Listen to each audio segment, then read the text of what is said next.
Friends, we come to the end of chapter 23, and we found that Jesus has warned the people, warned the religious leaders, spoken out against them. This is the last ministry, public ministry of Jesus.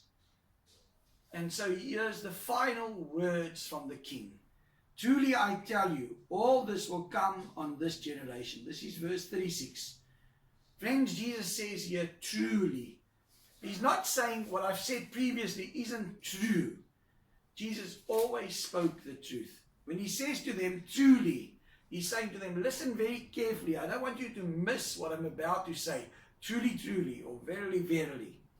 Jesus says to them, I'm going to tell you something very important. And he says to them here, he says, this generation, everything that I've said, he says, will come about.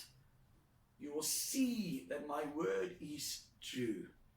And then Jesus says, Jerusalem, Jerusalem, you killed the prophets and stoned those sent to you. How I have longed to gather your children together as a hen gathers her chicks under her wings, and you were not willing.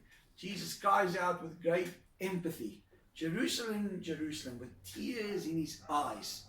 He says, I wanted to comfort you. I wanted to show you kindness. I wanted to show you mercy. I wanted to protect you. I wanted to show your children favor, yet you would not allow me to do this. You did not want to hear my truth. You kill the prophets and stone those sent by me. And so Jesus knew they were not willing to hear, because we heard this is the last week of his life. This is the last public sermon. Friday he's going to die. The people are going to cry out, crucify him, crucify him. He's not our king. Away with him, crucify him. And so Jesus said to them, you are not willing to hear.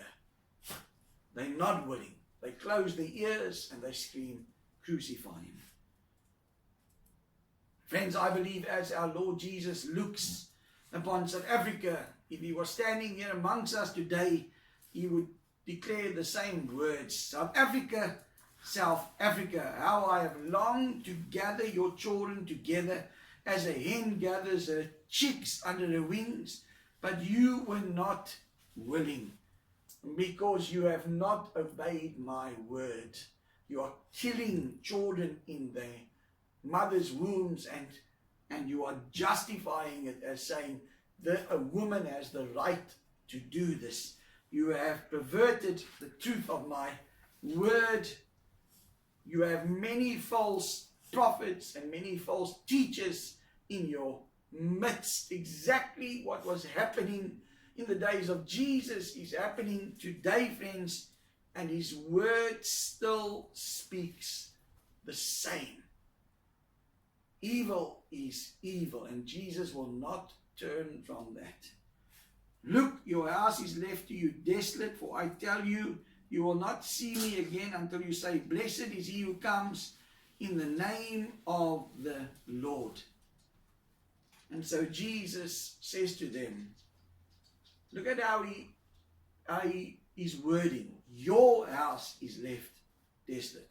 He does not refer to it anymore as my Father's house, but your house. Because remember, John tells us in the beginning of his ministry, he cleansed the temple. And the other Gospels tell us at the end of his ministry, he cleansed the temple. But Jesus knew that they would do what they've always done. And it could become a den of robbers again. And so in AD 70, the temple is completely destroyed and 1 million Jewish people lose their lives. And so this morning, my question to you, friends, is, because Jesus, when he answers here, he says, you will not see me again.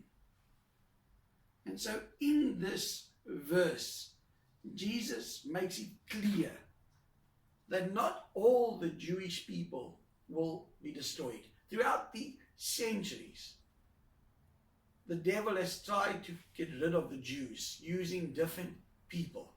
But Jesus affirms here, he says to his people, you will not see me again. Meaning when he comes, there will be Jews on this earth.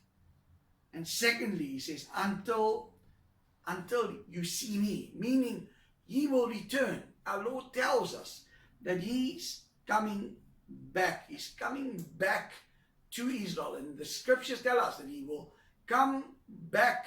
When he returns to Israel. And he says, you will not see me unless you say, blessed is he who comes in the name of the Lord. Baruch haba b'Shem Adonai.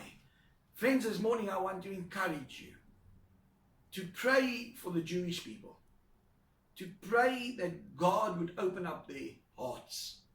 That they would accept their Messiah. That they would have a longing, that they would cry out these words.